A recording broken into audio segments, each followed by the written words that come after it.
Então, boa noite a todos. Sejam todos muito bem-vindos ao nosso último dia de evento, né? O nosso último dia do segundo ciclo de palestras da Engenharia Aeronáutica. É com grande satisfação que a gente finaliza essa semana, né? Hoje é o nosso último dia de evento. Então, em nome da Engenharia Aeronáutica da PUC Minas São Gabriel, eu dou boas-vindas a vocês e vou convidar para a nossa palestra um engenheiro mecânico formado pela Unicamp, com MBA em Gestão Empresarial pela FGV. Ele é gerente sênior de consultoria de negócios e arquitetura de sistemas da Soul Systems, com mais de 20 anos de experiência na indústria de tecnologia, apoiando processos de transformação de negócios através da transformação digital e da adoção de melhores práticas e tecnologias para o desenvolvimento de produtos. Então, nós vamos fechar essa semana com chave de ouro. Luciano, seja bem-vindo e fique à vontade. Agora é com você. Eu desejo a todos vocês um excelente evento. Obrigado, professora Kelly. Primeiro é um prazer ter esse tempo aí para falar com vocês, agradeço a presença de todos, né? Hoje é sexta-feira, à noite, pré-feriado, então eu me sinto honrado de ter vocês aqui na audiência. Espero trazer os temas e contribuir para vocês, né, para valorizar esse tempo aí que vocês estão investindo nessa minha palestra, tá? Então vamos lá. Hoje, sobre o que a gente vai falar? Sobre PLM, né, Product Lifecycle Management, e Model-Based Enterprise. Essas duas tecnologias aplicadas aos processos de desenvolvimento e fabricação na indústria de Aerospace Defense. Então, eu quero mostrar para vocês como a tecnologia tem contribuído hoje na transformação digital dos principais agentes dessa indústria. Então, já vou falar um pouco sobre o que a gente tem feito já com os principais players, como Airbus, Boeing, Embraer, né? E quais são as tendências tecnológicas, o que tem vindo por aí, tá? Então, como a professora Kelly falou, eu sou Luciano Lorenzo, sou engenheiro mecânico, me formei pela Unicamp em 99, mas desde então eu sempre trabalhei com tecnologias para desenvolvimento de produtos e fabricação, e sempre foi a minha área, né? Vamos lá. Então, falando um pouco sobre a Dassault, não sei se todos conhecem a Dassault Systèmes, né? Nós somos muito conhecidos pelos nossos produtos, então a Dassault Systèmes é a empresa dona do SolidWorks, né? O outro software que é nosso também, o CATIA, né? Então, são os dois grandes softwares conhecidos da gente, mas tem toda uma linha de softwares que a gente comercializa, né? Então, a Dassault, falando um pouco sobre a empresa, nós somos uma empresa francesa, a sede fica em Vélizy, que é na região metropolitana de Paris, né? É uma empresa que a gente tem um propósito de combinar tecnologia, ciência e arte para o mundo mais sustentável. Então, hoje, para vocês terem a ideia do tamanho da Dassault, a gente está em 20 mil funcionários ao longo do mundo, né, em 133 países. A Dassault tem um faturamento importante. Hoje, nós somos a segunda maior empresa de software da Europa. A gente só está atrás da SAP. E com revenue de uma receita de 4,5 bilhões de euros, isso é muito, né? É um grande revenue para uma empresa de software, e com a margem operacional de 30%, né? Então, a gente tem aí 1 bilhão de euros livre de lucro, e esse dinheiro a gente investe em tecnologia. A Dassault faz muito investimento em tecnologia, muita aquisição, né? 2.200 parceiros, mais de 290 mil clientes no mundo, né? E a Dassault, qual que é a crença da Dassault? E isso direciona tudo que eu vou mostrar aqui, tudo que a gente desenvolve, né? A nossa visão, né, de quem que a gente acredita? Que o mundo virtual estende melhor o mundo real. Então, a gente acredita que uma vez você tendo em virtual, né, o que o pessoal costuma chamar de twin, vocês devem ter ouvido a palavra digital twin ou virtual twin, que seria o gêmeo digital, né? Então, uma vez eu tendo o virtual, eu consigo entender o virtual, consigo simular o virtual e melhorar o meu mundo real, né? Então, essa é a grande visão da Dassault. Em torno disso, a Dassault aplica e visualiza o Digital Twin, né? O virtual em todos os domínios. Então, a gente atua desde o domínio químico, biológico, material, geológico. Então, a gente tem software, por exemplo, para fazer o twin de moléculas, né, células. Por exemplo, a Petrobras usa um software nosso, que ela faz o desenho da molécula, né? Então, você tira o óleo, modela em virtual as moléculas daquele óleo, e você, por exemplo, tem que desenvolver um aditivo. Então, você desenvolve o aditivo em virtual, testa diferentes aditivos em virtual, para baixar uma viscosidade, por exemplo, do óleo, para que você possa produzir esse óleo, né? E aí você salva, né? Economiza muitos testes físicos e químicos, e aí vai trabalhar direto depois com o teste do aditivo que tiver o melhor resultado. Então, a gente tem twins no nível biológico, materiais, né, geológico. A Vale é um grande cliente nosso, né, nessa área de twin geológico. Então, tem o twin do produto que a gente conhece mais, né, aquele produto mecânico que você simula, né. Tem o twin da engenharia, eu vou mostrar um pouco para vocês aqui na frente. Ter o twin de todas as suas operações internas da empresa, né? Tem um twin do nível de sistemas, que aí é o Digital Twin envolvendo software, mecânico, elétrico, software, controle, né? Tem o twin da manufatura, em que a gente fala, que é o pessoal conhece como indústria 4.0, que é o twin da fábrica, os robôs, a simulação, o twin da produção do supply chain, marketing e vendas. Então, hoje a gente cobre o virtual em todos esses domínios, tá? E como a gente executa essa estratégia, né? A gente executa essa estratégia através de uma plataforma, né? Que é a plataforma 3D Experience. Então, ela aglutina todas as nossas tecnologias. Então, eu vou fazer um paralelo, né? A 3D Experience, você pode imaginar, é uma plataforma, então é para funcionar assim como funciona o LinkedIn, como funciona um Twitter, como, né, um Facebook, onde a plataforma está ali, você faz o login da plataforma, né? E você utiliza os apps da plataforma. Então, ela, fazendo um comparativo dela com o iOS, por exemplo, né? No smartphone, você tem diversos apps, né? E aí, cada app que você tem no seu smartphone serve para uma atividade, né? E então, da mesma forma, a 3D Experience. Eu vou ter app para gestão de projeto, vou ter app para modelagem 3D, vou ter app para simulação estrutural, vou ter app para gestão de software, vou ter app para inteligência de dados, big data, machine learning. E a grande diferença que você tem, por exemplo, na 3D Experience por um iPhone é que tudo que eu faço em um app no iPhone, ele fica dentro do app. Na 3D Experience, tudo que eu faço em um app, ele está disponível para todos os outros apps, né?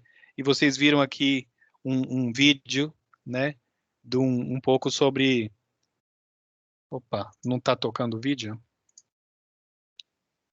Não está tocando o vídeo, mas um pouco da 3D Experience operando com esses apps. Tá. Da onde nós viemos? Tá, um pouco de história. Vocês, não sei se vocês já ouviram falar, né, mas nós somos a Dassault Systèmes, né, se você pode ver Dassault Systems aqui embaixo, o nome da empresa.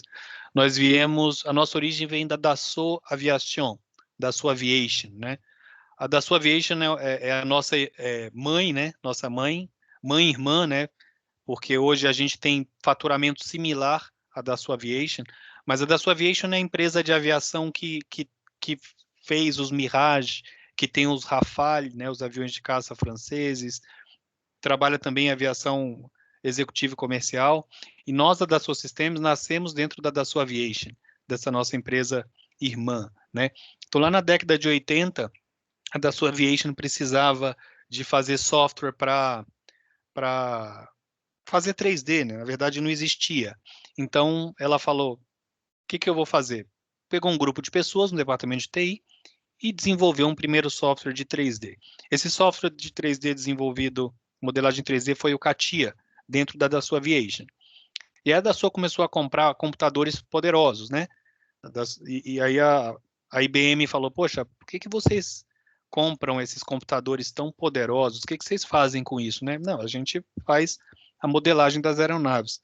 Aí a IBM falou, poxa, por que vocês não comercializam isso? Muitas empresas vão querer. Então, aí surgiu a Dassault Systèmes, foi feito um spin-off com 18 pessoas, e hoje nós somos 20 mil, né? E é isso. Então a Dassault começou lá em 81 com CATIA, com um projeto 3D. Lá no final da década de 80, lá pelos 90, a gente fez o primeiro digital mockup, que é conseguir colocar um avião inteiro, suas peças em 3D, num computador para fazer um design review. Aqui é o pai do digital twin, eu costumo dizer, né? Lá no final dos anos 90, lá quando eu me formei, começaram o sistema de PLM, que é Product Lifecycle Management. Você já tem a gestão do produto de ponta a ponta, né, com simulação, fabricação. A gente começou com a plataforma 3D Experience em 2012, né, para cobrir as indústrias de manufatura. A partir daí, a gente embutiu dois novos domínios, um domínio de cidades, territórios. Então, hoje a 3D Experience também faz Smart Cities, energia e mineração, né? E agora, em 2020, a gente expandiu a 3D Experience para Virtual Twin de humanos. Então, a gente tem um projeto Living Heart, onde a gente tem simulação de um coração humano. Você simula batimento, cirurgia, comportamento das características do tecido humano em virtual, né? E em 19 a gente adquiriu uma empresa que chamava Medidata para testes clínicos, isso antes da pandemia, né? E aí, como a gente teve o Covid, 8 de cada 10 vacinas foram testadas dentro dos nossos softwares da Medidata. Então, a Dassault acabou tendo um faturamento aumentado no período de pandemia pela questão dos nossos softwares de testes clínicos, né? Então, essa é um pouco a história da Dassault e onde a gente está e onde a gente pretende ir, né? Então, de novo, o propósito da Dassault é harmonizar produto, natureza e vida, né? Então, a gente está falando das indústrias mecânicas, a natureza e a vida, e como a Dassault vai implementar qualquer ambição da Dassault, né? Ela é muito forte no mercado industrial, então a gente já tem uma presença enorme, principalmente mercado aeroespacial e automotivo, né? Então, assim como os grandes players, Airbus, Boeing, Embraer, são clientes nossos. Quando você vai para o mundo também de automóveis, né? A Fiat, que está aí em Belo Horizonte, é cliente nossa, Honda, Toyota, Volkswagen, todos eles são nossos clientes, quase todos os fabricantes de automóvel. Então, da mesma forma que a Dassault tem uma presença e uma dominância nas indústrias de manufatura, ela quer expandir e contribuir com tecnologia para contexto de cidades e territórios. Então, aqui entra cidades inteligentes. A gente tem Singapura hoje, uma cidade inteligente em nosso software, Rennes, né, na França. Cidades, territórios, aí a gente entra mineração, energia, né, e também a parte de humanos, ciências da vida, né. E como funciona, né, a 3D Experience? Eu vou entrar já na solução, eu queria que vocês entendessem como funciona e como é a visão da Dassault para essas nossas soluções.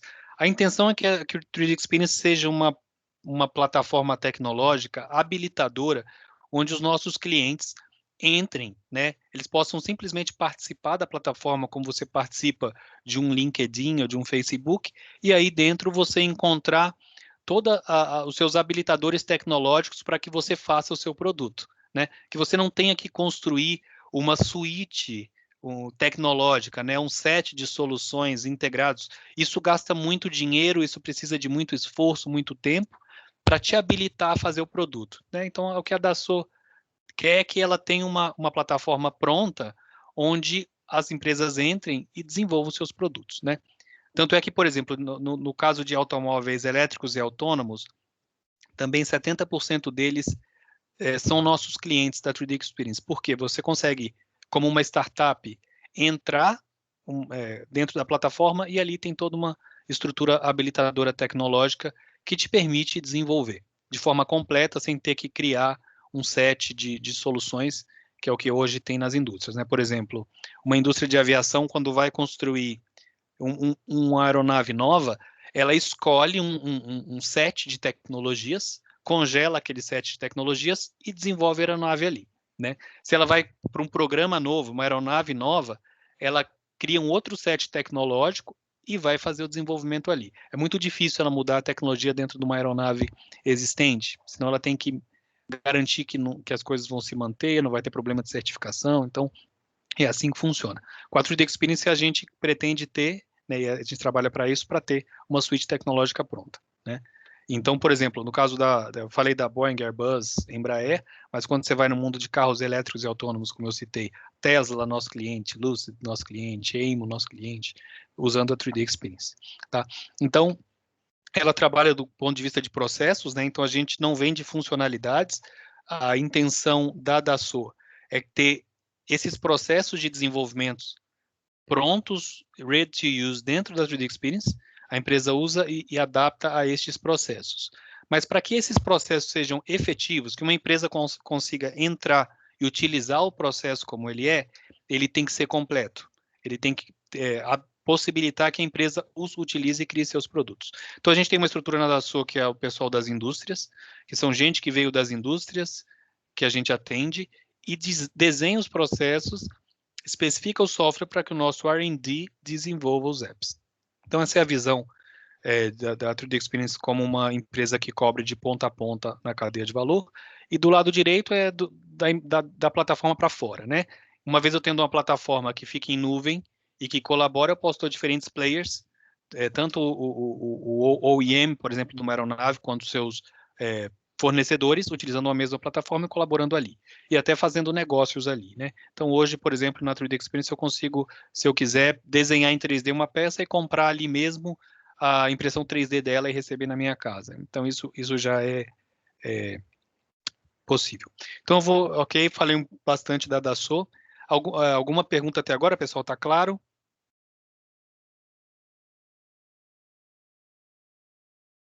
Ok, então vou seguir. Tá. Então, falando um pouco sobre a indústria de Aerospace Defense, que é a indústria de vocês, como a gente vê a indústria e o que nos direciona a desenvolver nossos produtos, tá? Então, a gente hoje vê que essa indústria tem uma complexidade crescente dos sistemas, né? Então, diferentemente da lei de Moore, o que é a lei de Moore? Aqui está falando que a lei de Augustine não é a lei de Moore. Pela lei de Moore diz que a cada ano, né,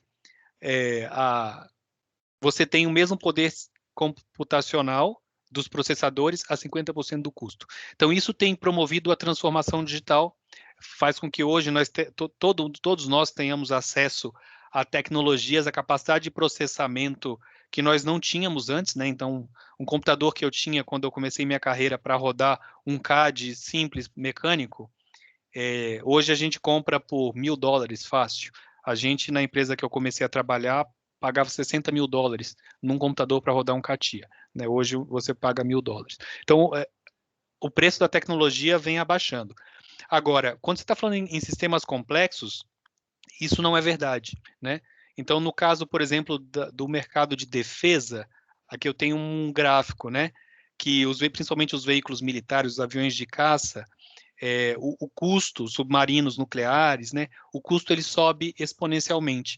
Então, aqui, por exemplo, os últimos 10% das performance gera 1/3 do custo e 2/3 dos problemas. O Augustin, que era da CEO da Lockheed Martin. Então, quando a gente fala nesse mundo da aviação, nesse mundo da defesa, os sistemas têm crescido em complexidade de sobremaneira e isso resulta em custos, né? Então, lidar com essa complexidade é um desafio. Como lidar com essa complexidade, com essa tecnologia de uma maneira eficiente, né? O segundo direcionador é que os OEMs estão demandando cada vez mais valor dos fornecedores. Então, tem Embraer, Airbus, Boeing, o número de fornecedores que eles têm. Olha como a Embraer trabalha com muito menos fornecedores. No 145 trabalhava com muitos, no 170, 190 trabalhando com menos. Para que você diminua a quantidade de fornecedores, você tem que fazer com que seus fornecedores tenham cada vez maior cobertura na cadeia de valor, agreguem mais valor e você faça esses desenvolvimentos em colaboração, né, com compartilhamento de risco. Um outro driver é que a atenção dessas empresas ela está virando o foco para aftermarket. Então, maintenance, repair and overhaul, a demanda por isso tem aumentado, né? E hoje a indústria de aerospace vê os serviços de manutenção como umas oportunidades de crescimento. E aí, quando a gente olha hoje que com toda essa quantidade de dados disponíveis, e você consegue usar IoT, trazer esses dados, machine learning, ciência de dados, predição, então, você lidar com isso e melhorar os seus serviços de aftermarket é um driver importante para essa indústria. Tá? Outro driver importante, eu gosto desse slide também, uma proliferação crescente de startups fazendo uma disrupção no mercado de aerospace, né? Aqui esse gráfico é interessante, né? Porque aqui fala dos lançamentos, né? Ano a ano. Então, esse azul aqui, mais embaixo, é a SpaceX. Você vê que antes de 2013 ela não tinha lançamento nenhum, né? Quando você vê de 2013 a 2018, ela já era responsável por mais de 65% dos lançamentos, né? E outras indústrias, né? Por exemplo, o Other US, né? A NASA e tal, praticamente desapareceu.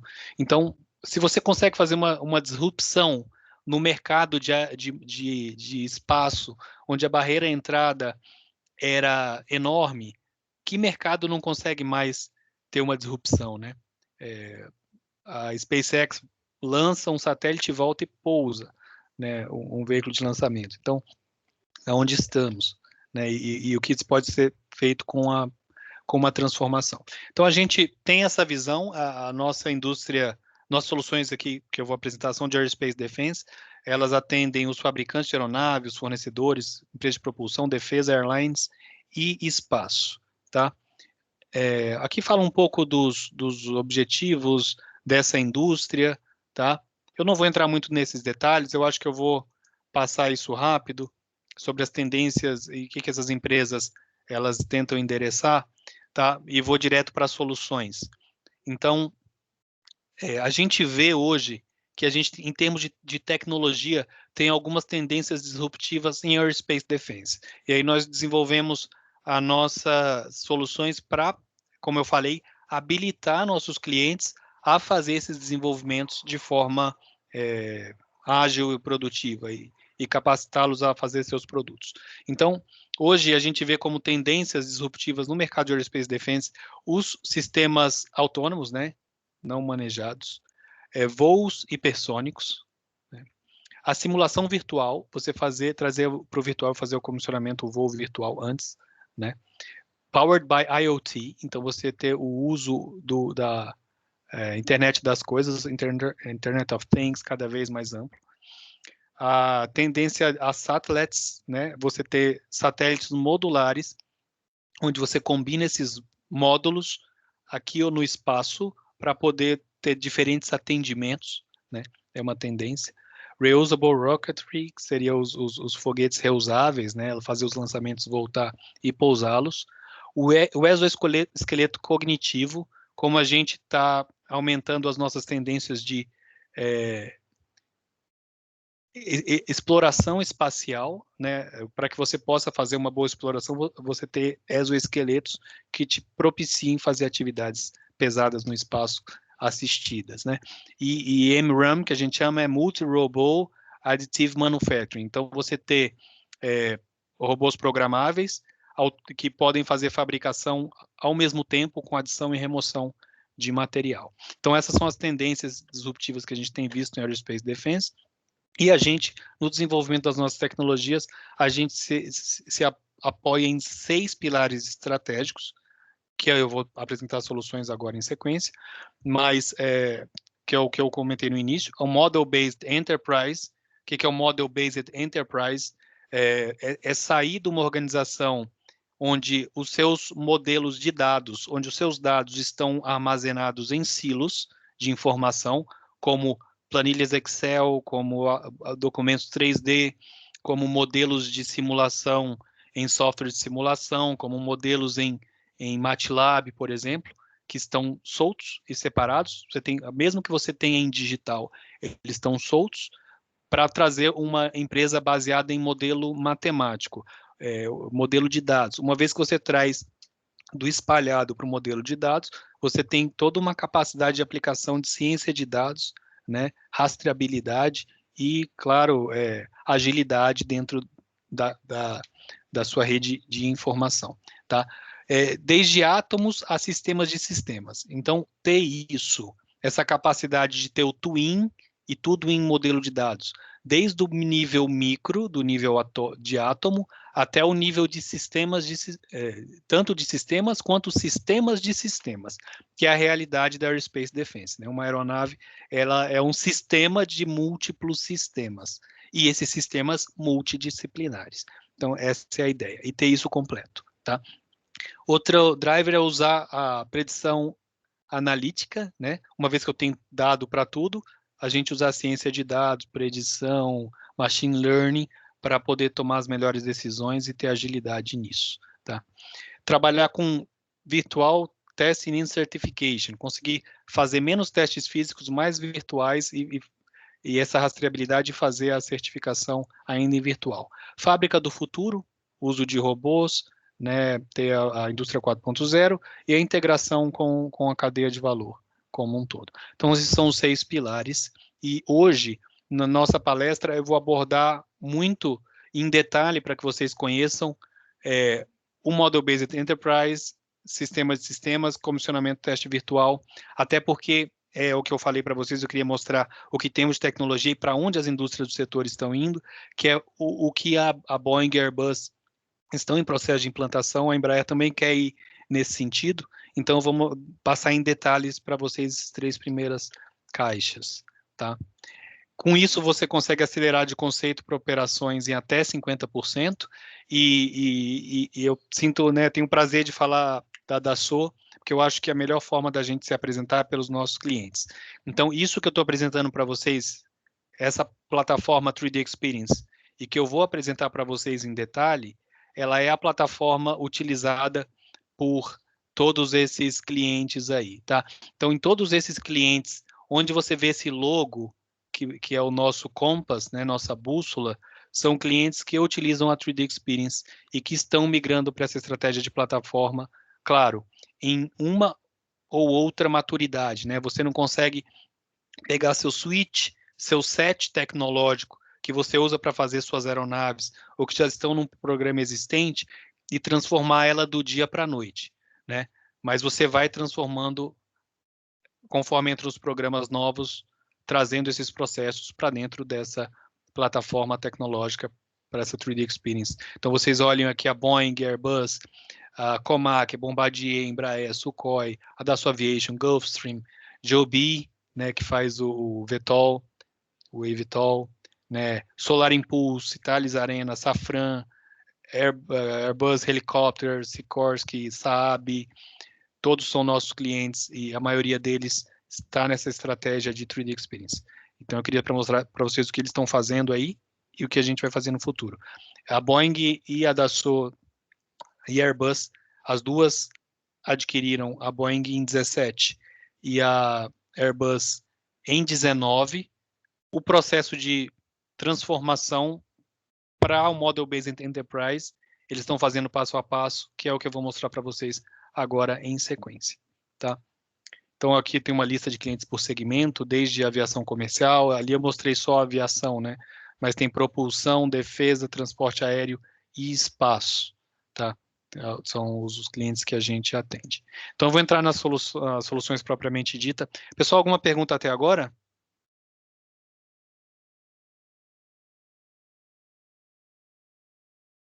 Não? Ok, então vamos lá. Então, eu vou falar um pouco para vocês do MBSE. Quem já ouviu falar de MBSE? Alguém já ouviu falar de MBSE? Model Based System Engineering? Tá todo mundo calado, mas... Gente, responde para o Luciano não ficar sem graça, gente. Ô, Luciano, é assim que eles fazem com a gente, professor, viu? Ah, é? Tudo bem. Então, não, mas ok, eu vou seguir aqui. Então, Model Based System Engineering é a engenharia de sistemas baseada em modelos, né? Fazendo uma tradução literal do que significa engenharia de sistemas baseada em modelos. O que isso significa na prática, tá? É a nova metodologia, é uma metodologia de desenvolvimento ampla, baseada em modelos matemáticos e multidisciplinar, que essas empresas estão indo, tá? Quando eu falo que a Boeing e que a Airbus estão indo para a 3D Experience, o grande objetivo deles é chegar e transformando seus processos e seu suite de soluções tecnológicas para ter o MBSE, tá? Que é a forma de fazer engenharia mais ágil, né? E baseada em modelos matemáticos. Então, como ela funciona? Eu queria explicar para vocês o que é o MBSE, tá? Então, é um método de você sair de disciplinas para engenharia de sistemas, né? Então, como a engenharia é feita hoje? A engenharia feita nessas empresas hoje é através de silos de disciplinas. Então, você tem uma equipe que cuida da eletrônica, você tem uma equipe que cuida da mecânica, uma equipe que cuida da elétrica, uma equipe que cuida de fluidos, por exemplo. Então, por exemplo, a mecânica faz sua parte, aí ela tem a fuselagem do avião e ela deixa disponível para a equipe de elétrica. Aí a elétrica vai trabalhar na cablagem, né?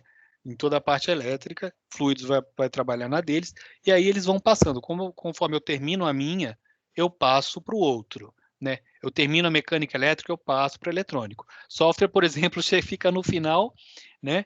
E às vezes você precisa fazer alguma mudança na elétrica ou no fluidics, e aí você vai se dar conta lá no final do programa. E aí você não faz a mudança. Por que você não faz a mudança? Porque já está tudo pronto na parte mecânica.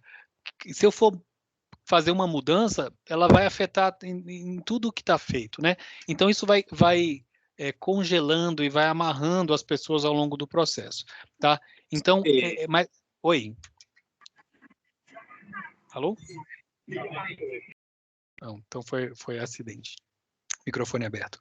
Então, isso é como é feito hoje. O que é engenharia de sistemas? É você sair de uma estrutura em silos para uma estrutura em que todas as disciplinas correm em paralelo, tá? E trabalhando no foco da missão. Então, você trabalha com um objetivo comum, tá? Esse objetivo ele vai sendo compartilhado com todas as equipes e as equipes vão passando em gates em paralelo. Você decompõe o sistema em subsistemas, em disciplinas e trabalha com isso em paralelo. Como funciona? Eu vou mostrar para vocês aqui, tá? Então você tem alguns gates, né? Especificação de requerimentos, draft preliminar, desenhos dos sistemas, implementação e construção, e você passa em paralelo com mecânico, elétrico e software. Você não faz um depois do outro, tá?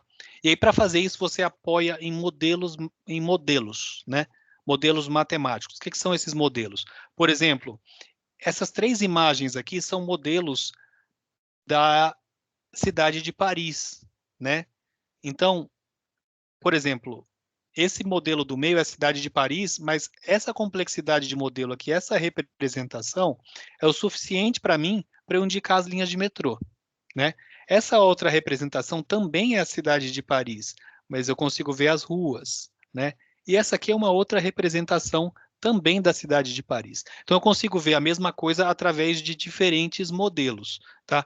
Da mesma forma, você tem os modelos que o Model Based System Engineering usa. Então, eu tenho um padrão, né, para modelagem de sistemas, que são como os sistemas se relacionam, né? O sistema de take-off, sistema de pouso, sistema de controles, né, sistema mecânico, sistema elétrico, né? Tenho um modelo para análise do problema, arquitetura de sistemas, tem modelo para o fluxo de dados entre sistemas, diagrama elétrico também é um modelo, meu diagrama elétrico, diagrama de rede, diagrama de requerimentos, né? Tem um modelo UML, Simulink, Java para os meus sistemas de software de controle, sistemas mecatrônicos, cada um tem um modelo diferente de representação, né? E é importante que eu tenha todos esses modelos disponíveis, essa diversidade de linguagens para você suportar de ponta a ponta a modelagem dos sistemas, tá? E como funcionam os sistemas? Tá? Eu queria que vocês entendessem como funciona a decomposição. Então você trabalha primeiro com a engenharia das missões. Que missão que o meu produto tem que cumprir? Aí você desdobra engenharia de serviços. Que serviços eu tenho que ter para cumprir essa missão? Essas duas a gente chama de operational black box, né? A caixa preta. Então, é basicamente requerimentos. Que missão eu tenho que fazer? Que serviços que eu tenho que ter para cumprir essa missão? E depois eu entro na white box, que é a engenharia de funções e componentes. Que funções eu tenho que ter para cumprir esses serviços e quais os componentes que eu vou ter. Para que vocês possam entender, né, eu vou dar um exemplo. Né, a gente sempre consegue entender melhor com exemplo. Vou falar de um carro, por exemplo. Uma missão do carro, tá? O carro deve prover uma experiência safe, efficient and connected para os usuários. Ou seja, o carro tem que ser, vou falar aqui só do safe, tá? O meu carro tem que ter seguro. Essa é a minha missão do meu carro. Uma das missões é ele ser seguro, tá? Que serviço um carro tem que ter para ser seguro? Então eu entro na parte de serviços. Eu preciso ter um serviço que é um serviço de evitar colisão. Esse serviço de evitar colisão, ele tem que detectar veículos e pedestres e que estão em um risco grande de colitir para prevenir um acidente, tá? Então esse é o serviço. Aí eu vou ter que definir quais as funções que eu vou ter para cumprir esse serviço de ter um sistema de detecção. Eu tenho que analisar o ambiente, essa é uma das funções, analisar o ambiente. Eu tenho que computar o tempo para colisão, essa é uma outra função. E tem uma outra função que não está escrito aqui, que é eu preciso acionar o freio para que o carro pare. Então, eu descrevo as funções. E aí eu vou para o nível do componente. Que componente vão me dar essas funções? Então, por exemplo, analisar o ambiente, eu preciso ter uma câmera. Essa câmera precisa mandar um sinal binário dos obstáculos para uma ECU. Então, eu faço meus componentes lógicos que vão cumprir essas funções. E aqui eu tenho que ter os componentes mecânicos. Eu tenho que ter uma ECU, eu tenho que ter um disco de freio, eu tenho que ter uma pastilha, né? E esse freio tem que ser acionado. Então, eu consigo fazer o desdobramento desde o nível da missão, serviço funcional e componente para eu cumprir, e aí eu consigo desenvolver isso em paralelo. Tá? Então, esse é o conceito do MBSE. E o que isso traz, né, de benefício? Em vez de eu fazer um desenvolvimento, fazer o sistema, eu parto de cima para baixo, eu desenvolvo sistema, subsistema, componente. E aí eu vou fazendo, na hora da integração, de baixo para cima, do componente, é isso, testo e executo o componente, subsistema e o sistema. E aí eu faço isso em duas etapas. Eu faço uma em early validation, que é tudo em conceitual, né? Faço desdobramento sistema, subsistema, componente, simulação e validação em conceito.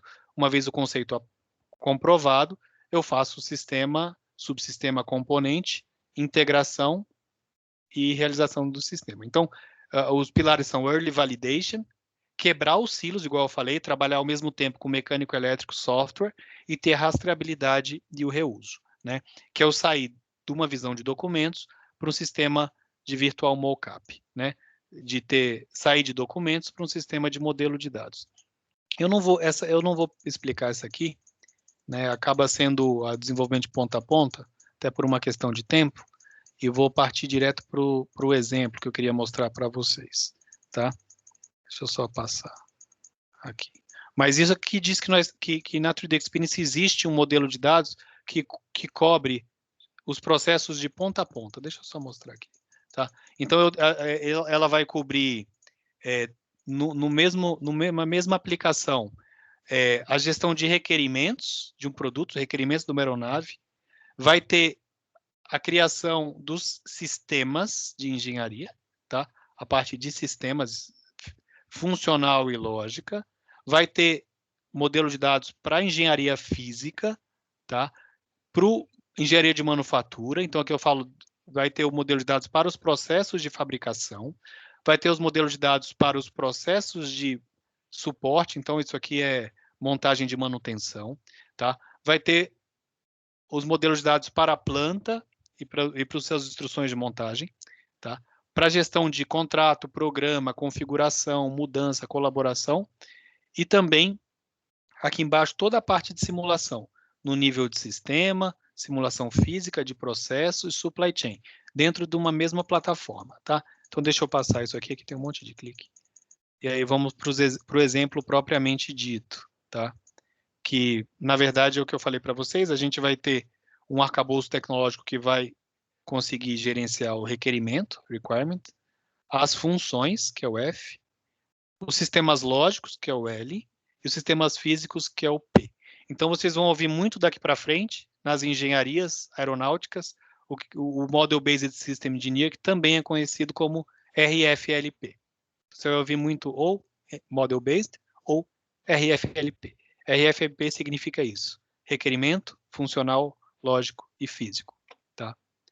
Aqui alguns exemplos. Ele é baseado no projeto de sistemas. Então, você está vendo aqui na 3D Experience, à esquerda, o desdobramento desde o sistema macro, né, até os subsistemas dentro de uma mesma plataforma, elétrico, mecânico, software e físico. Né?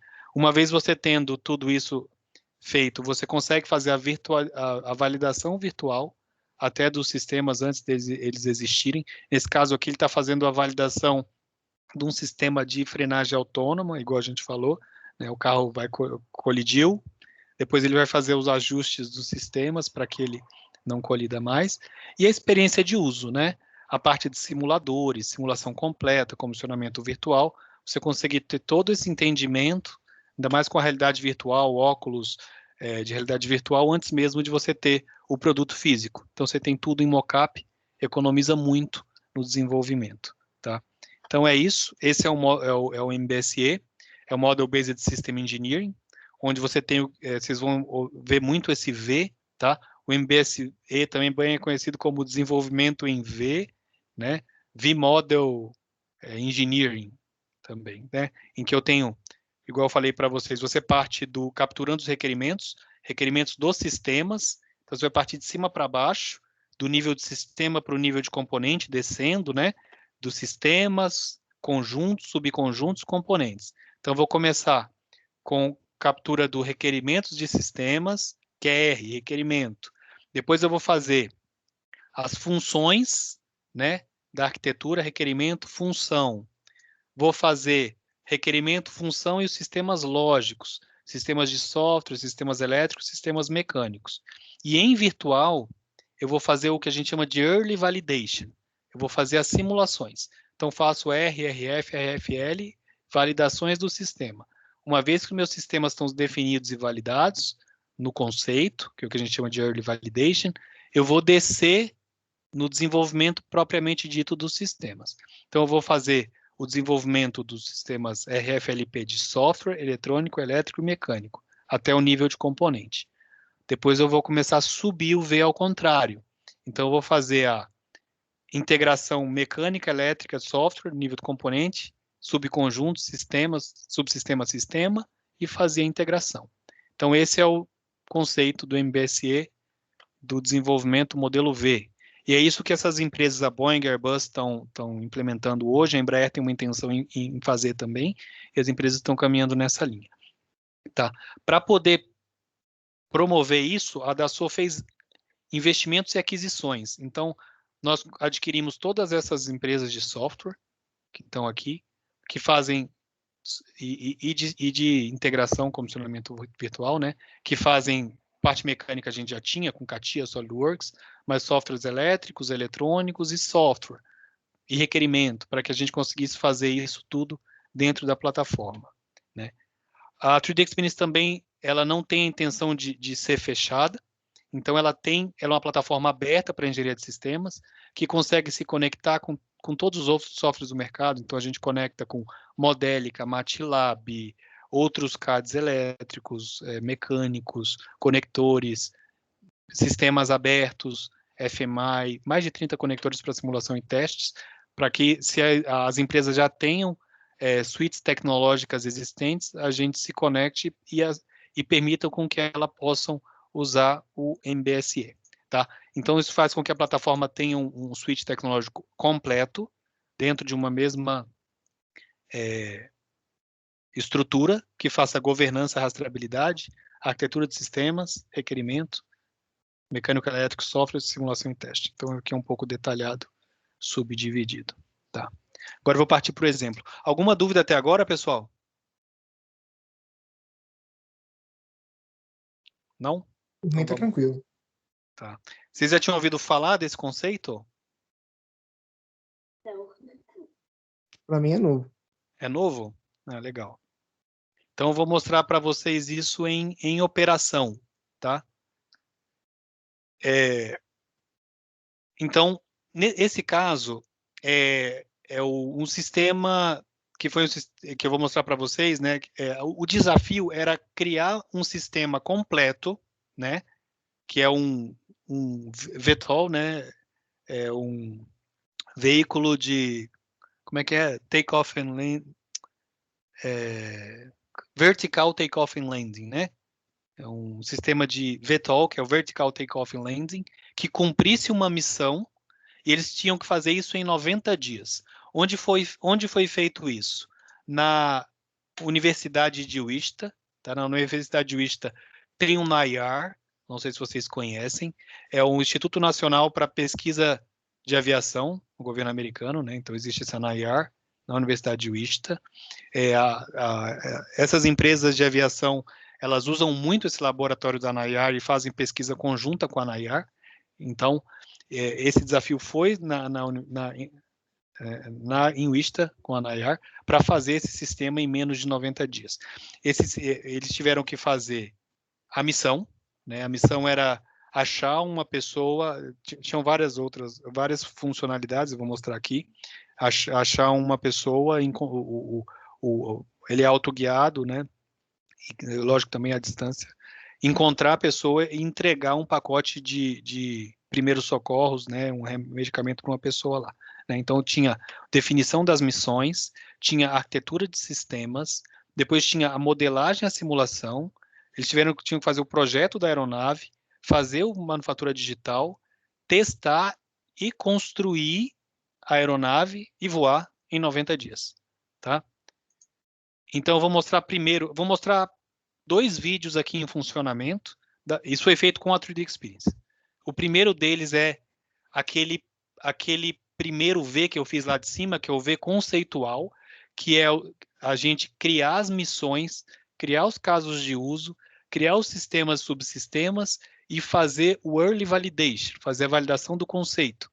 Depois que a gente te mostrar esse primeiro vídeo, eu vou mostrar o segundo vídeo, que é a parte baixa do V, que a gente realmente projetar, desenhar, construir a aeronave, tá? Isso foi feito lá em Wichita e é isso que eu vou mostrar. Então aqui primeiro ele vai trabalhar na parte de cima do V, estão vendo aqui em cima, de Early Validation. Então vai ter toda a descrição, operação funcional, lógica, mockup, integração de sistemas, verificação em simulação e validação, em conceito, tá? Então primeiro era para fazer um VTOL, né, Vertical Takeoff and Landing veículo, uma velocidade de 45 nós para um voo de 2 horas e leve 1 kg de payload, né?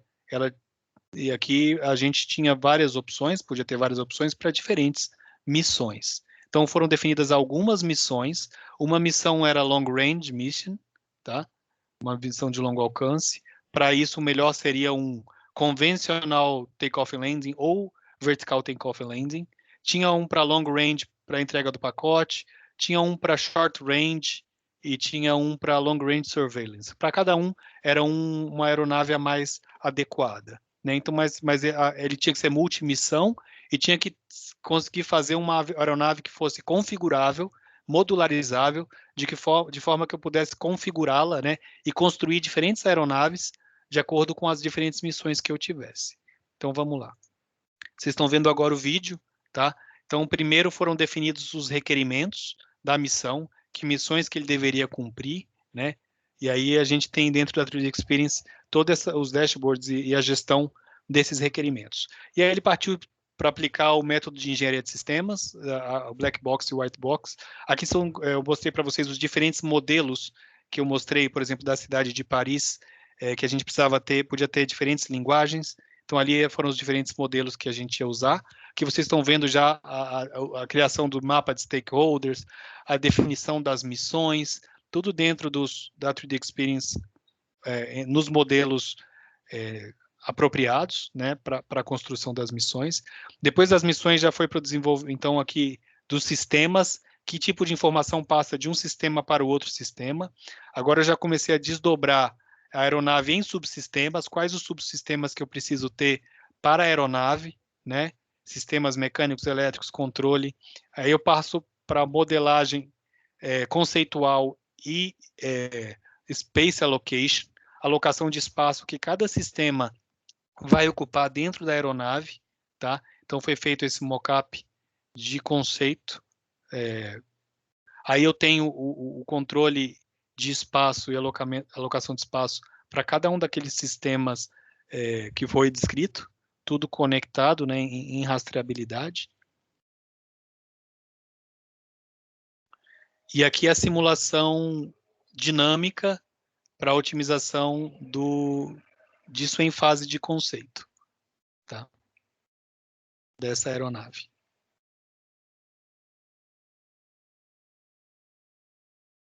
Então aí são os resultados de Fluid Dynamics para validação do conceito, né?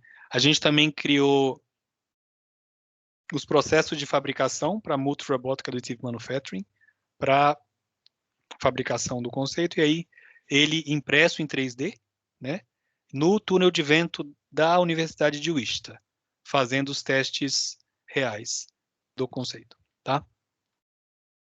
Então vocês viram a 3D Experience em funcionamento, aplicando as técnicas de MBSE, tá? Depois, a parte baixa do V, né? Então aqui eu tenho um vídeo onde a gente experimenta os resultados do conceito. Aqui no 2 eu tenho a 3D Experience fazendo gestão de projeto, afinal a gente vai gerir times múltiplos. Então tem a gestão das tarefas e as atividades distribuídas como se fosse um grande project, né? Captura de requerimentos, a criação das arquiteturas, a modelagem de todos os itens, a modelagem dos comportamentos aqui, que muita gente, às vezes, a gente faz com o MATLAB ou com os outros softwares, a simulação dinâmica da aeronave, a simulação mecânica, as análises de trade-off com todas as opções e variantes, criação das linhas, afinal vai ser um produto configurável, e a rastreabilidade, tá? Então, eu vou mostrar para vocês o vídeo, ver se eu consigo. Porque eu tô com o pointer, deixa eu tirar o pointer, pronto.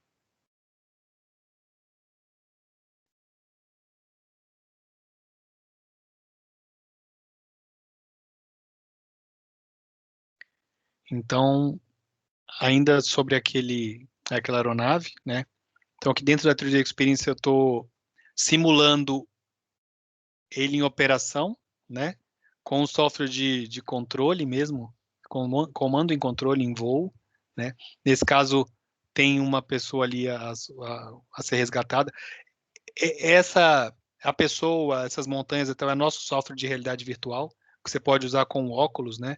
Aquele óculos 3D, que você fica imerso, mas ele está procurando a área onde ele tem que deixar o pacote, né? Aí ele vai localizou, tá indo para a área, né? Então a gente está testando o comando e os comandos em voo, né? Então ele está simulando o voo, vai chegar na área e vai soltar o pacote. Tá? Tudo isso a gente está fazendo simulação em virtual.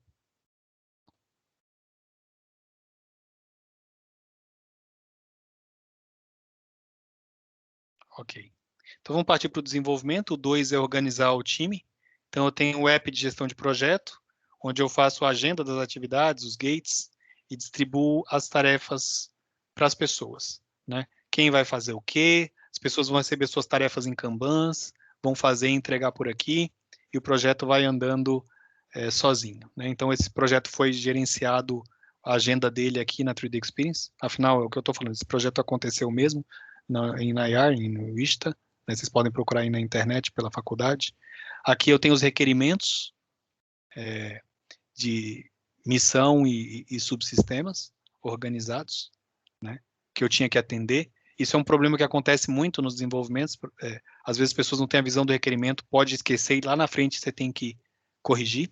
Aqui eu tenho as arquiteturas funcionais e lógicas, quais os sistemas e subsistemas envolvidos, vou fazendo o desdobramento deles, entre esses sistemas, qual o fluxo de informação e conexão entre elas, né? Então, eu vou desenhando os sistemas e aqui eu tenho o processo, né? Qual o processo do caso de uso em que a aeronave tem que cumprir, quais as atividades que ela tem que cumprir, o piloto, o helicóptero, o navio, o comando. Então, os diferentes agentes, as missões e o que cada um tem que passar de um sistema para outro, tá? Então, aqui eu também tenho o conceito das operações. Aqui eu tenho os sistemas e subsistemas. E aí, conforme ele vai clicando, você vai entrando no sistema, né? E ele vai desdobrando. Aqui eu tenho a modelagem 3D.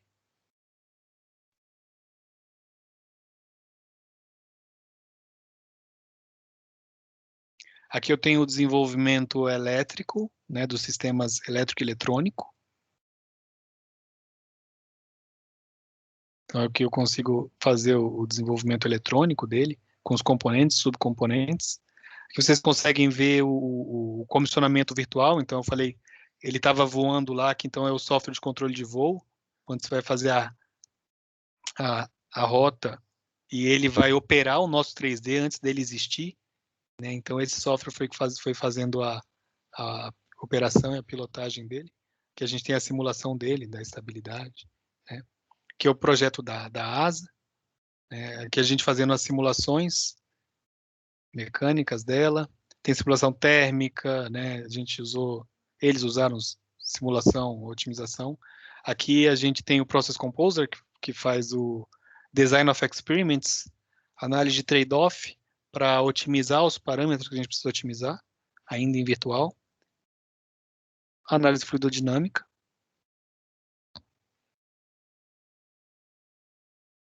E os diferentes configurações que a gente consegue fazer do mesmo projeto, com as opções e variantes para os diferentes tipos de missão.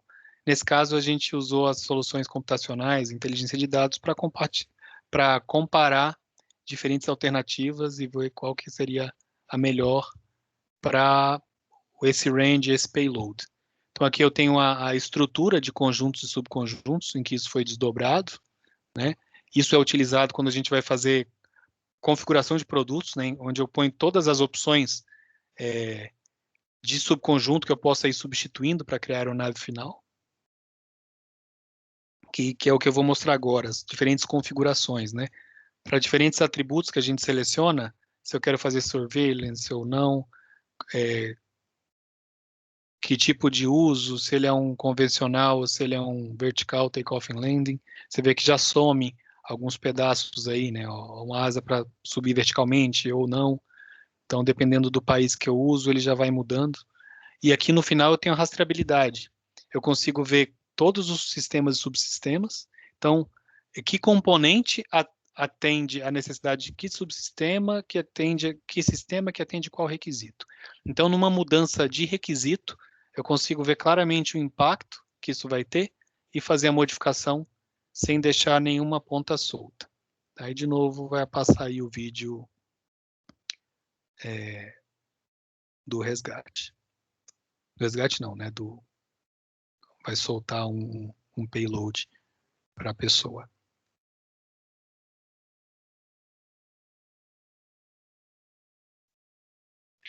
E é isso, pessoal. Isso que eu preparei para vocês, tá? Eu quis mostrar isso, a questão até porque é uma palestra acadêmica, né? Então eu queria mostrar para vocês a tendência do desenvolvimento, né?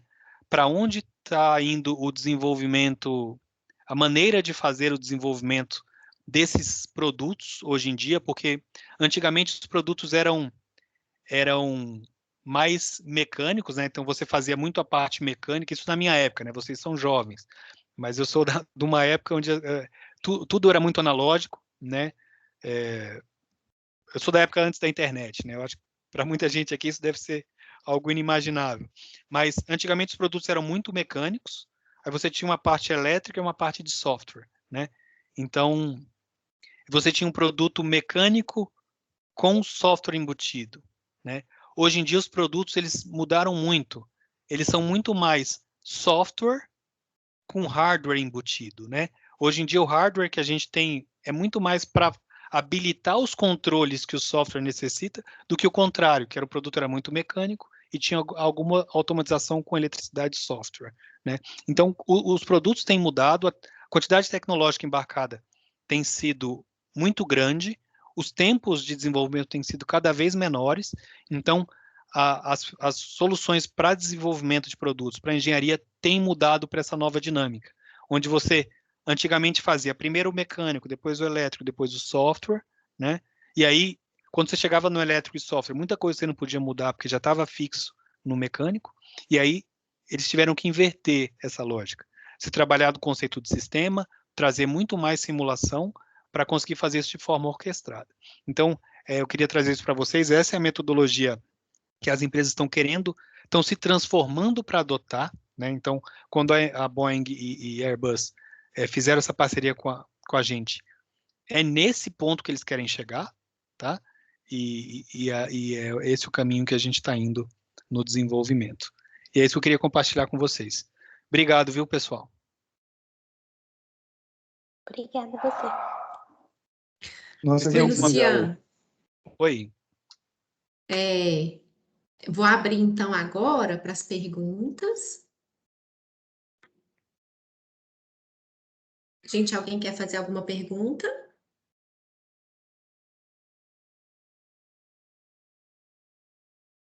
Eu tenho uma pergunta. Você Sim. disse que essa é onde a Boeing e a Airbus, por exemplo, querem chegar, nesse modelo. Você acha que com a tecnologia que a gente tem, já com a gente está fazendo, a Universidade de Worcester fez, você acha que vai demorar muitos anos para chegar nesse modelo, nos aviões comerciais? Acho que não vai demorar muitos anos, tá? Porque a tecnologia existe, né? Igual eu mostrei para vocês, as tecnologias já existem, e no nosso caso, a gente já entrega essas tecnologias dentro de uma mesma plataforma, pronta. Então, ela está lá. O que que demora para chegar? Você tem toda uma estrutura, você tem de engenheiros trabalhando já de uma outra forma, né? Então, você precisa, primeiro, que eles se transformem, né? É uma mudança cultural, é um organizational change management. Você vai mexer muito no processo. Então, você não pode fazer isso de uma hora para outra. Você tem que ser feito de forma paulatina. Então, a primeira coisa é essa transformação. A segunda coisa é que essas empresas, elas não fazem transformação tecnológica dentro de um programa existente. Então, você sempre espera um novo programa para mudar as novas tecnologias habilitadoras para o programa novo. Então, principalmente na indústria de Aerospace Defense, né, no caso Boeing e Airbus, eles fazem essas mudanças em novos programas. Embraer também é difícil eles investirem em fazer essa transformação tecnológica em um programa que já está voando, tá? Então, para essas empresas, sim, vai demorar um tempo, mas os limitadores são mais esses. Agora, quando a gente está falando em startup, igual Joby, Aviation, ou outras empresas que estão fazendo eVTOL, né, Vertical Takeoff and Landing elétrico, elas não têm amarras, né? Então, elas já conseguem entrar muito rápido nisso. Por exemplo, a Tesla é nosso cliente, né? Então, foi muito fácil, muito mais fácil para a Tesla, que não tinha nada, entrar num sistema assim, do que a Renault, que é nosso cliente, do que a Volkswagen, que é nosso cliente, que já faz carro há muitos anos, tem todo um passado, lidar com a transformação, tá? Então, é muito desse cenário. Obrigada. Ok, eu tenho uma pergunta, professor Sim. Luiz. Boa noite, Luciano. É um Boa prazer noite. imenso, tá? Obrigado. Ter você aqui na universidade. Nós somos parceiros da Dassault já tem um tempinho, desde 2016, e a gente tem feito um bom uso aí da plataforma Dassault e assim, você traz informações muito atualizadas, né, do âmbito do projeto, e essas informações são de grande importância para a gente aqui na universidade, né? Por exemplo, você colocando um novo processo um novo processo de produção, né, que está sendo utilizado na indústria aeronáutica, não só na indústria aeronáutica, mas também em outras indústrias, né, como você colocou, automotivo e tudo mais, ou seja, uma virada de chave, né, pelo que a gente consegue visualizar no processo de projeto e produção de máquinas e equipamentos, né? Se eu tiver errado, por gentileza, você pode me corrigir, viu? Sim, não, é isso mesmo. A minha área é mais manutenção, a minha área não é tão projeto, é mais manutenção. Mas, assim, depois do projeto do curso de engenharia aeronáutica, eu comecei a trabalhar também com a parte de projeto. Mas é uma área que é de uma importância singular. Então, meus parabéns pela palestra, né? Muito obrigado pelas informações que você está trazendo para a gente. Ressalto novamente, é de grande importância. Mas eu tenho uma pergunta com relação à questão desse novo sistema, vamos chamar assim, sistema produtivo, né? Que você colocou. Que antes as coisas eram feitas de forma escalonada, agora você tem muita coisa andando junto, né? Sim. E a gente sabe que, por exemplo, no programa 787, a Boeing teve muito problema com outsourcing, ou seja, dentro da cadeia de serviços e de prestação de serviços, eles tiveram uma série de problemas para poder alinhar a cadeia, né? No seu ponto de vista, utilizando a PLM, né? E essas novas tecnologias digitais, softwares, né? Embarcados que nós temos hoje, né? Que é a tendência, está sendo utilizada agora, é muito novo, mas é a tendência para o futuro, né? Você acha que a gente consegue um alinhamento muito melhor da cadeia de serviços em termos de sincronismo do que no modelo antigo? Essa é a minha pergunta, Luciano. Sim. Respondendo a sua pergunta, né? A comunicação, isso em todas as indústrias, não só na indústria aeronáutica, automotiva e tal. A comunicação entre os OEMs e os fornecedores e os parceiros, todo o ecossistema sempre existiu, né? Mas ele sempre existiu com as tecnologias existentes na época, né? Então, na época do meu pai, eu ia na empresa dele quando eu era criança, eles ficavam o dia inteiro falando no telefone, fazia usina hidrelétrica, né? E as coisas eram escritas em papel. Não tinha computador. Depois veio por e-mail, Então, são as tecnologias existentes. Então, é o que você falou da Boeing, ela teve essas dificuldades dentro das tecnologias existentes. Ela trabalhava em silo, né? Eu acredito que muito dessa incapacidade de você poder juntar as pessoas no projeto, você poder colaborar efetivamente, contribuiu na existência de erros, né? Na existência de problemas. Né? Se você tiver as pessoas trabalhando juntos de forma coordenada, de maneira efetiva, você reduz muito isso. Né? Então, eu acho que sim, eu acho que a tendência é reduzir, facilitar essa coordenação e diminuir esses erros com essas tecnologias novas. Né? Porque o que a gente está fazendo é justamente trazendo como tecnologia habilitadora para essas empresas as tecnologias que vão surgindo, né? Para que você colabore melhor e evite esses acontecimentos. Porque cada dia mais, isso é uma coisa que eu acredito. Se a gente vê, olha como era a nossa sociedade antes da internet e antes das redes sociais. E olha a nossa sociedade depois da internet e depois das redes sociais. As coisas hoje, qualquer acontecimento, ele acontece em outra proporção. Né? A sociedade hoje, ela gira, ela reage em outra velocidade por causa disso, da internet e das redes sociais. Né? Então, da mesma forma, eu acho que o valor é construído em rede, ninguém mais faz nada sozinho, você não tem mais a cadeia de ponta a ponta dentro de você. Antigamente você tinha empresas muito verticais, hoje você não tem mais. Normalmente o valor é entregue por diferentes players. Né? Por exemplo, numa automotiva, vou pegar a cadeia de valor do carro, você recebe o material, faz o carro, produz o carro, põe na concessionária, vende o carro. Cadeia de valor da montadora é essa cadeia e ela é dentro. Quando você muda para o transporte, por exemplo, o transporte, uma pessoa vai comprar o transporte, não o carro. Ela pede o transporte em um aplicativo, ela é transportada por uma outra pessoa, outro stakeholder, usando o carro de outro. Né? Então, você tem toda uma cadeia de diferentes pessoas juntos para entregar o valor. Eu acho que cada dia mais é essa tendência, construção do valor em rede. E essas tecnologias têm que promover, e aí é nessa linha, esse MBSE, ele coordena de forma melhor, tá? Para que isso seja possível. Não sei se eu respondi, Luiz, ou se eu compliquei. Não, sem dúvida. Inclusive, só para complementar a nossa conversa, é por isso que a tendência é essa, né? Porque, na Sim. verdade, no passado as empresas internalizavam muito, ou seja, muita coisa era feita in-house, né? Eu me lembro, por exemplo, a Boeing ela fabricava muitas partes das aeronaves dela. A 737, por exemplo, a gente pegava o 737 depois de produzir, estava lá, né? Boeing Aerospace. Então, muita coisa produzida lá dentro. Só que a gente sabe, né, Luciano, que às vezes não é tão viável no sentido de redução de custo, né? Às vezes fica muito caro produzir tudo internamente, dentro de casa, e essa questão de terceirizar os serviços, né, criar uma rede de fornecimento, ela é muito importante para deixar, inclusive, baixar o custo do projeto. Só que aí é o que a gente estava comentando, tem que ter esse alinhamento para você poder manter uma qualidade, né? Uma qualidade para que seu produto final tenha uma qualidade também adequada. E aí esses softwares, essas plataformas como a 3D Experience da Dassault, vêm aí ajudar exatamente nesse sentido, em cima do que você falou, de fazer esse alinhamento, esse sincronismo, né, entre as diversas áreas, né, de forma que os trabalhos possam correr sem maiores problemas, né? Sim. Bacana, muito obrigado pela resposta. Agradeço Obrigado. demais. E no futuro, imagina, você pode coordenar os sistemas e ter sistemistas desenvolvendo com você dentro da mesma plataforma. Ele está desenvolvendo a asa do teu avião dentro do mesmo sistema, mas ele está desenvolvendo a asa e está cumprindo o meu requisito.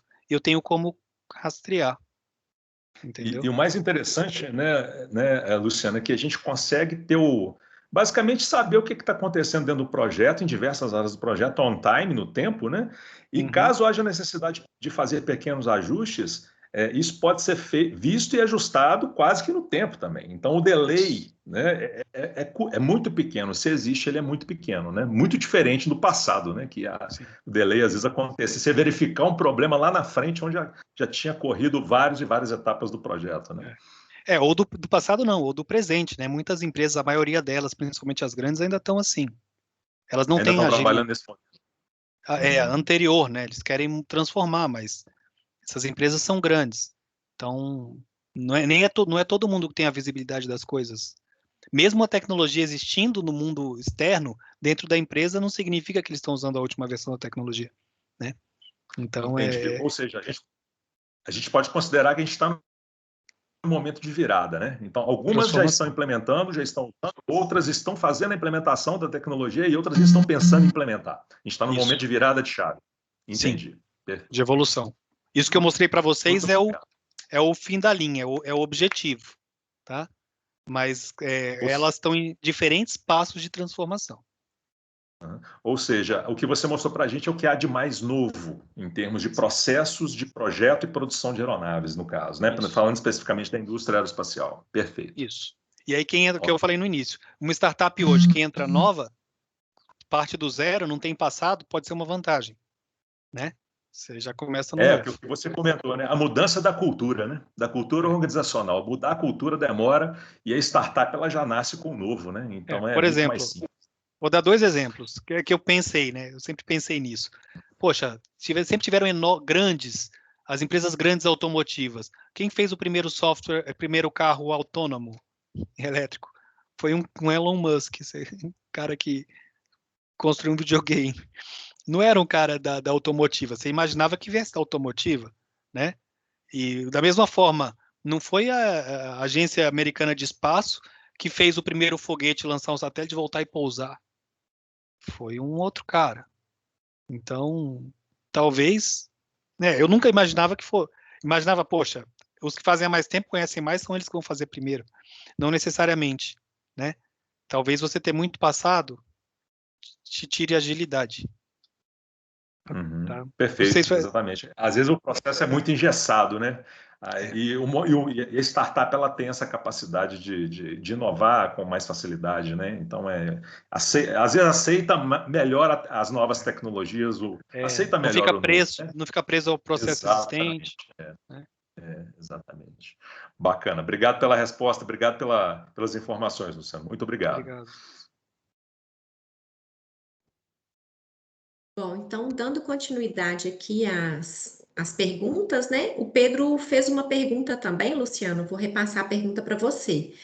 Ele falou o seguinte: tenho interesse em trabalhar nessa área, diretamente com esses softwares. Qual caminho posso seguir, por exemplo? Digo, algo que direcione para tal, uma pós-graduação específica, cursos, etc. Então, pós-graduação, não. Na verdade, professor, eu não sei, professor Luiz ou Kelly, vocês têm soluções da 3D Experience já com a Dassault? Vocês têm uma parceria com a gente? Ou não? Sim, sim. A gente tem uma Não? parceria desde 2016 em que nós Uhum. temos a PLM completa rodando no curso, né? Então, Uhum. a nossa infraestrutura de disciplinas, ela é muito conectada à PLM. Então, por Uhum. exemplo, a gente trabalha muito com CATIA, né, na parte no segundo período do curso. O CATIA, ele é utilizado em outros projetos, em outros trabalhos ao longo do curso também. A parte de simulação, a gente utiliza os apps, né, voltados Da para Simulha, simulação né? termofluidodinâmica, isso, Uhum. exatamente, né? A parte de ensaios de fadiga, ensaios estruturais, né? Então, Uhum. a gente são soluções que a gente utiliza no curso. Então, nós, né, trabalhamos exclusivamente com a PLM 3D Experience. Isso. Então, é isso, Pedro. Na verdade, assim, a 3D Experience, ela é só para te responder, obrigado, professor. Tá? Mas a 3D Experience ela é uma plataforma que vai ter vários apps, né? Esses apps vão ser tecnologias habilitadoras para fazer as coisas. Então, vai ter app de modelagem 3D, igual o professor falou, tem o CATIA, que tem à disposição de vocês. Vão ter apps de simulação, né? Toda a linha Simulha. Vão ter apps de fabricação, apps de simulação de fabricação, de robótica. Vão ter vários apps, né? No fundo, esses apps são softwares para você executar o seu trabalho. Se você quiser se especializar, é difícil uma pessoa, quer dizer, posso dizer que é impossível uma pessoa conhecer e saber usar todos os apps, né? Então, independente da área que você se especializar, não sei se você vai querer ir mais para uma área de simulação mecânica ou uma área de sistemas, independente da área que você for seguir ou quiser se aprofundar, aí na PUC, vocês têm a nossa suíte completa. Essa solução que eu apresentei para vocês, ela está disponível para vocês usarem, né? Então, eu acho que você também, né, professor, vocês têm acesso aos nossos materiais de treinamento web no Companion, ou não? Sim, sim, a gente tem acesso ao Compênio. Inclusive, a gente explica para os alunos como utilizar, né, no primeiro período do curso. Então, eles já têm contato, né, os alunos já têm contato com a 3D Experience no primeiro período. No segundo período, eu leciono a disciplina de desenho e a gente aprofunda um pouquinho no CATIA, né? Então, aí o pessoal tem... A partir daí, tem outras disciplinas que são conectadas também à PLM, né? Mais na área específica do curso, né? Mas a gente tem sim a gente tem o acesso ao Companion, né, onde tem os cursos, e também a todas as soluções, aos apps da plataforma, né? Uhum. Não, ok. Obrigado, professor. Inclusive, Luciano, eu tive a Oi. oportunidade de estar no NIAR, lá em Wichita, né? Legal. E Aham. é muito bacana. Lá realmente eles têm um investimento muito pesado, né? Inclusive das fabricantes, né? A Boeing, a Airbus, né? Lockheed, E aí né, eu tive a provavelmente. oportunidade de conversar, exatamente. Lá dentro tem uma Zodiac também, se eu não me engano, Uhum. dentro da própria universidade. Então, eu tive a oportunidade de conversar com o pessoal lá da direção do NIAR e realmente foi um trabalho brilhante que eles fizeram, né? Brilhante esse trabalho, esse projeto aí foi um projeto muito refinado, né? Utilizando aí a PLM e serve para a gente como exemplo do que a PLM nos permite fazer na área acadêmica, né? Sim, sim. Obrigado, professor. Pois não. Bom, então, agora passar para a pergunta do Samuel, né? Ele inicia fazendo um elogio, né? Ótimas explicações. A tecnologia potencializou demais os processos de produção, ficaram mais econômicos e seguros. De forma geral, na área para se tornar engenheiro aeronáutico, fazendo engenharia mecânica, você recomendaria cursos técnicos para somar no currículo e no conhecimento? Você faz engenharia mecânica? Ele começou falando que faz aeronáutica para se tornar engenheiro Não, aeronáutico eu acho, fazendo engenharia Acho que ele mecânica. faz mecânica, né? É mecânica, eu acho que ele, Samuel? Eu acho que eu entendi a pergunta dele. Ô Samuel, se não foi, se você me fale, por favor. Sim. Tá? Eu acho que você está fazendo o curso de engenharia aeronáutica e a sua pergunta é se fazer também, complementar o seu conhecimento com engenharia mecânica, né, por meio de uma segunda diplomação, nós temos esse modelo aqui na PUC Minas, se agregaria muito valor aí para a carreira dele. Eu acho que a pergunta é essa, Luciano. Se não for, por gentileza, Samuel, me corrija. Se quiser falar, Samuel, você está digitando aí? Ô Luiz, eu acho que eu entendi aqui. Na verdade, ele faz engenharia mecânica e ele está perguntando, né, como se especializar, talvez, na área de engenharia aeronáutica, né? Ele colocou lá que sim, né, que ele faz engenharia mecânica. Quais são os cursos que você recomendaria? Interpretei errado. Então é isso aí mesmo. Na verdade é o seguinte, né? O conhecimento é como fazer essa especialização, né? Dentro da área, né? Exatamente. Sim. Você vai ser meu colega. Na verdade, você é meu colega, né, Samuel? Eu também sou engenheiro mecânico, né? E como engenheiro mecânico, você tem um mundo aberto aí para trabalhar em várias áreas, né? Igual a mim, em software, montadora, aeronáutica. Ele é um curso bem amplo, né? Eu não consigo te indicar cursos técnicos de especialização em aeronáutica, eu não conheço muito bem. Na verdade, eu sou gerente sênior aqui de consultoria para a Dassault, mas eu cubro várias indústrias, né? Então, cubro automotiva, cubro aerospace defense, bens de consumo, equipamentos industriais. Então, eu tenho uma aplicação ampla. Então, eu realmente não tenho cursos específicos de aeronáutica para poder te indicar. Mas na indústria aeronáutica, eles utilizam uma série de especialidades, né?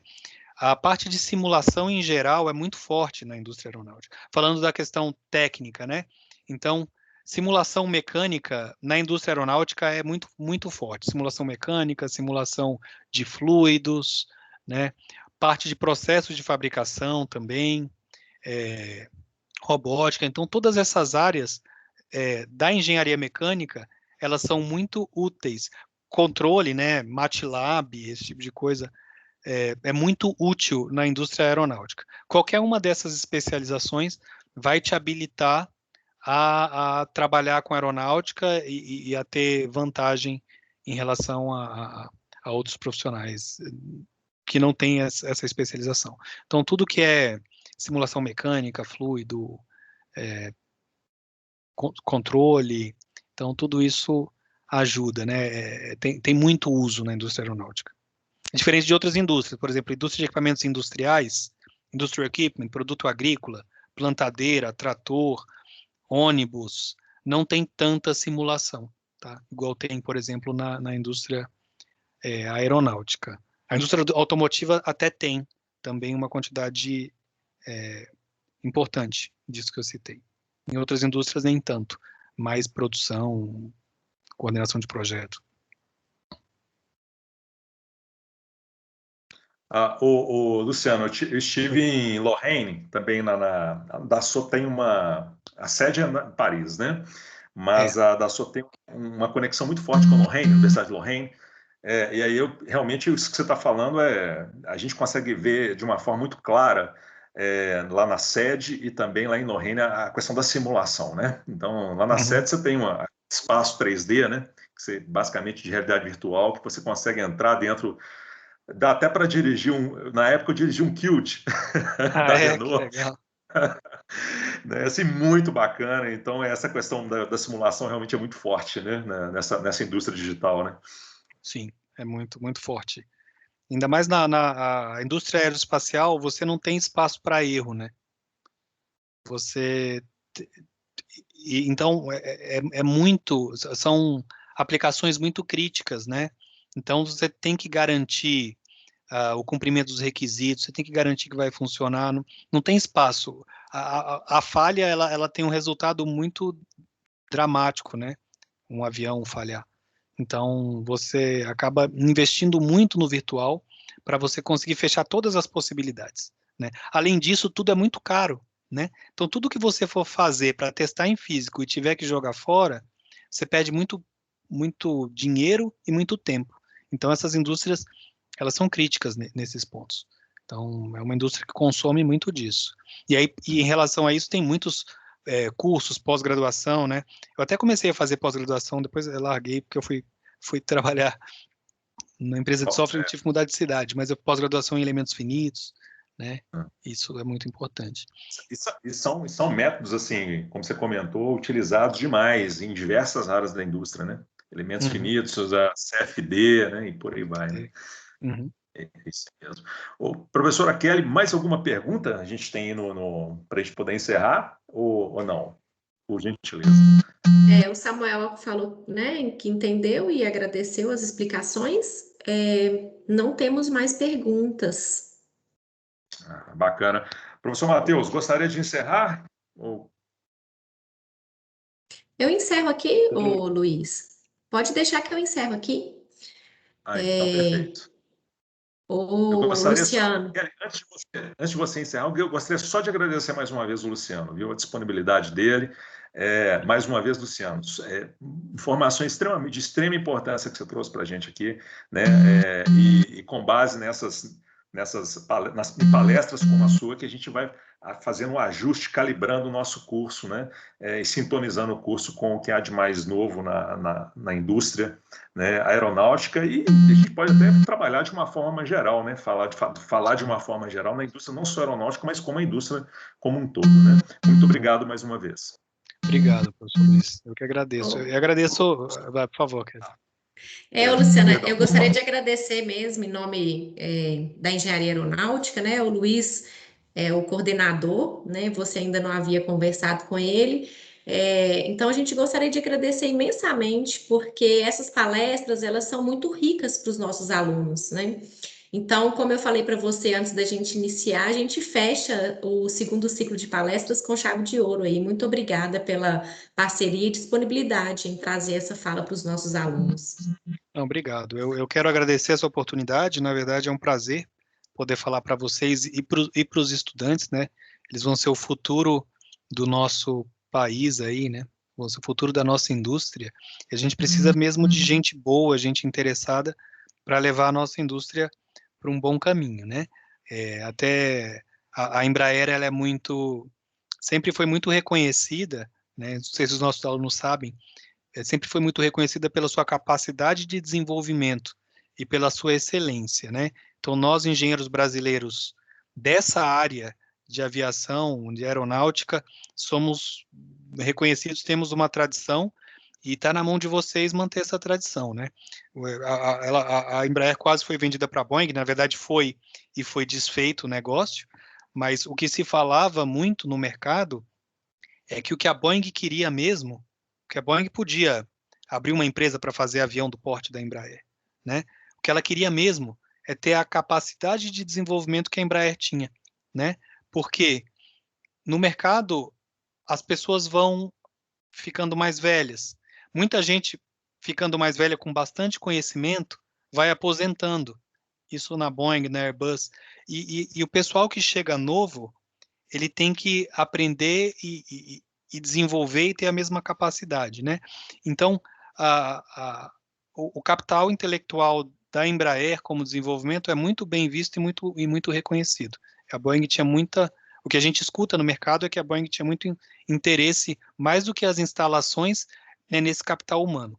Então, eu agradeço, eu acho que é um prazer falar para vocês e ajudar vocês no que eu puder na formação de vocês, porque vocês vão ser esse capital humano do nosso país para manter essa tradição e manter esse reconhecimento. Então, agradeço a vocês, agradeço ficar até mais tarde aí, num dia pré-feriado, para poder escutar isso, porque realmente, para mim, é muito gratificante ter esse tempo de vocês. Obrigado. Então, gostaria de agradecer a participação de todos também, né, nessa segunda semana aí. E é isso, né? Finalizar aqui esse segundo ciclo de palestras. Agradecer principalmente os alunos que vieram todos os dias. Acompanhei aí, gente, vocês estão de parabéns. Isso é muito enriquecedor para vocês, né? Então, um ganho muito grande. Então, boa noite a todos. E os certificados serão enviados pelo Simpla, viu, gente? Vou fechar aqui a gravação. E depois eu vou disponibilizar também essa gravação lá no YouTube. Ok, professora Ótimo. Kelly, muito obrigado, parabéns.